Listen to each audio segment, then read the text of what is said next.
नमस्कार, मी लतिका। आज मी तुम्हाला चण्याच्या डाळीचा भात बनवून दाखवणार आहे। त्यासाठी बघा हे तांदूळ घेतलेले ते छोट्या आकाराचे कोलम तांदूळ आहेत आणि ही जी वाटी आहे ना घेतलेली ही बघा ही अर्धी वाटी आहे आणि जी खाली वतलेले आहेत ना ही भरून वाटी होती। जर दोन्ही म्हणायचे तर दोन्ही सपाट सपाट जरी घेतलं तरी चालेल। चण्याची डाळ भिजत घातली, 1-2 तास झाले भिजत घातली बघा, मस्त अशी भिजलेली, अशा पद्धतीत भिजली पाहिजे।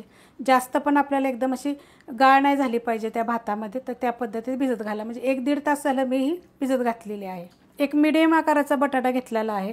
आज जो भात बनवणार आहे ना तो कुकरमध्ये बनवणार, एकदम झटपट असा होतो, चवीला एक नंबर होतं। तर हे टाकायचं आपल्याला तेल टाकायचे अर्धी पळी आणि त्यात टाकायचे आपल्याला तूप पण टाकायचे आपल्याला। एक आपण जेवतो ना ते 2-2.5 चमचे तूप टाकायचे। हे तूप काय केलेलं आहे मी गरम करून घेतलेलं आहे। आता हे सगळं गरम होऊन देऊया। तेल तूप गरम झालेलं आहे बघा, नुसतं तुम्ही तेल टाकलं तरी चालेल, नुसतं तूप जरी टाकलं तर चालेल। आता ही मोहरी छोटा 1 चमचा टाकायची। मोहरी बघा चांगली भाजली गेलेली, तर 1 चमचा जिरं टाकायचे। त्यात टाकायचे 2 तेजपत्ते, 1 दालचिनीचा तुकडा, 1 मसाला विलायची, अर्ध स्टार फूल घेतलेलं आहे, 2 हिरव्या विलायची आणि बघा 4 लवंगा येते आणि 6 मिरे येते। आता हे आपण चांगलं भाजून घेऊया, 1 मिनिटभर फक्त भाजून घ्यायचं। त्यात टाकायचे आपल्याला कढीपत्ता, 7 ते 8 पाने आहेत बघा कढीपत्त्याचे, आणि मोठ्या आकाराचे बघा 2 कांदे असे उभे कापून परत बारीक कापलेले आहेत। कांदा चांगला आपण भाजून घेऊया।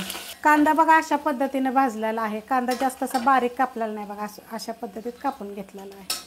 आता ह्याच्यामध्ये 3 हिरव्या मिरच्या आहेत, त्या अर्धा इंच आलं आहे आणि 1 गड्डी लसूण असा कुटून घेतलेला आहे। गॅस मिडियम आहे, मिडियम गॅसवर आता 1 मिनिटभर फक्त परतून घ्यायचं आहे। मिनिटभर परतून घेतलेला आहे। त्यात टाकायची थोडीशी हळद, मिक्स करून घेऊया। हळद टाकल्यानंतर मिक्स करून घेतलेलं त्यात टाकायचं 1 मोठ्या आकाराचं टोमॅटो। आता ती पण आपल्याला 1 मिनिटभर ह्यामध्ये परतून घ्यायचे आहे। परतून घेतलेलं आहे बघा। आता त्यात टाकायची आपल्याला ही चणा डाळ स्वच्छ धुवून घेतलेली, भिजत घालायच्या अगोदर पण मी स्वच्छ धुवून घेतलेली आहे। मिक्स करून घेऊया।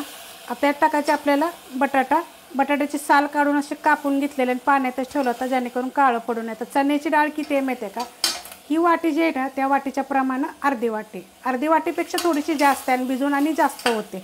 मिक्स करून घेतलेलं आहे बघा। डाळ काय करायची माहिती आहे का, 2 वाट्या तांदूळ असेल का नाही तर 1 वाटीला थोडीशी कमी म्हणजे अर्धी वाटी डाळ टाकायची, तशा पद्धतीने घेतलेलं आहे बघा। भिजून कशी 1 वाटी होते। आता ह्यात मिरची पावडर टाकणार आहे, कलरवाली पण आहे आणि थोडी तिखटवाली पण आहे, तुमच्या तिखटाप्रमाणे टाका।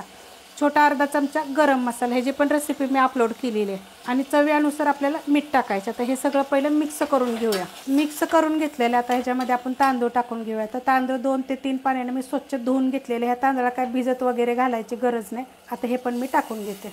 तांदूळ बघा टाकून घेतलेले आहेत, आता हे मिक्स करून घेऊया। कोणते पण टाकू शकता बरं का, बासमती तुकडा वगैरे किंवा लांबडा असा कोणता पण। आता हा तांदळाचा असं केलं ना की छान लागतो भात। आता ही गॅस आपला मीडियम आहे आणि 1 मिनिटभर फक्त मी ह्यातमध्ये परतून घेणार आहे। परतून घेतलेला 1 मिनिटभर, त्यात टाकायची आपल्याला थोडीशी कोथिंबीर आणि हलवून घेऊया। त्यात टाकायचे आपल्याला आता पाणी, तर ज्या वाटीनं आपण तांदूळ घेतले ना त्याच वाटीनं पाणी वतायचे आपल्याला। तर ह्या 2 वाटी तांदूळ होते ना तर आपल्याला 4 वाटी पाणी टाकायचे, 4 वाटी पाणी। आता तुमचं तांदूळ जुना असेल नवीन असेल त्याच्याप्रमाणे तुम्ही पाणी टाका, कारण नवीन असेल तर पाणी कमी लागतं, जुना असेल तर थोडंसं 4 वाटीने अजून थोडंसं पाणी जरी टाकलं तर होऊ शकतं। तर बघा हे चांगलं मिक्स करून घेतलेलं आहे। आता हे असं थोडंसं जर तुम्हाला मिठाचं जर कमी जर टाकत असाल का नाही तुम्ही, जर कळत नसेल तर मग हे थोडंसं उकळून द्यायचं, असं झाकण लावायचं नाही, थोडंसं मग आपण टेस्ट करून बघायचं की बाबा ह्याला मीठ आहे का नाही। मग थोडंसं मीठ टाकून वाटलं तर तुम्ही परत झाकण लावू शकता। गॅस आहे आपला मीडियमच। आता मीडियम गॅसवरच आता मी ह्याच्या फक्त 4 शिट्ट्या करून घेणार आहे। बारीक गॅसवर जरी तुम्ही केल्या तरी पण चालू शकतं। कुकरच्या शिट्ट्या झालेल्या आहेत आणि थंड झाल्यानंतर बघा मी खाली उतरून ठेवलेला आहे, पूर्ण थंड होऊन द्यायचा। आता हा थोडासा गरमच आहे अजून, पण मला झाकण उघडून दाखवायचं बघा किती मस्त असा झालेला आहे, 1 नंबर होतं। करून बघा अशा पद्धतीनं। तुम्हाला आता मी एका प्लेटमध्ये काढून दाखवते, मस्त बघा आणि एकदम मोकळा असा होतो आणि चवीला तर 1 नंबर लागतो। अशा पद्धतीने काय होतं माहिती आहे का, स्वयंपाकाचा कंटाळा आला ना तर असं काहीतरी बनवायचं झटपट एकदम आणि खायचं। प्लेटमध्ये काढते बघा। टोपात जरी केला तरी चालेल। टोपात काय करायचं माहिती आहे का, थोडंसं पाणी जास्त टाकायचं, जसं आता मी 4 वाट्या टाकल्यात, एखादं अर्धी वाटी एक्स्ट्रा टाकली तरी चालेल। जर तुमचा भात असा चिकट होत असेल ना तर मग टाकू नका, 4च वाटीमध्ये टाका। आता हे बघा तांदूळ एकदम मोकळे असे फडफडीत भात झालेला आहे बघा एकदम, गरमच तुम्हाला मी काढून दाखवलेलं। अशा पद्धतीनं बनवा। चौकशी आहे ते मला जरूर कमेंट करून सांगा। रेसिपी आवडली तर लाईक करा, सबस्क्राईब करा, कमेंट करा आणि शेअर बी करा।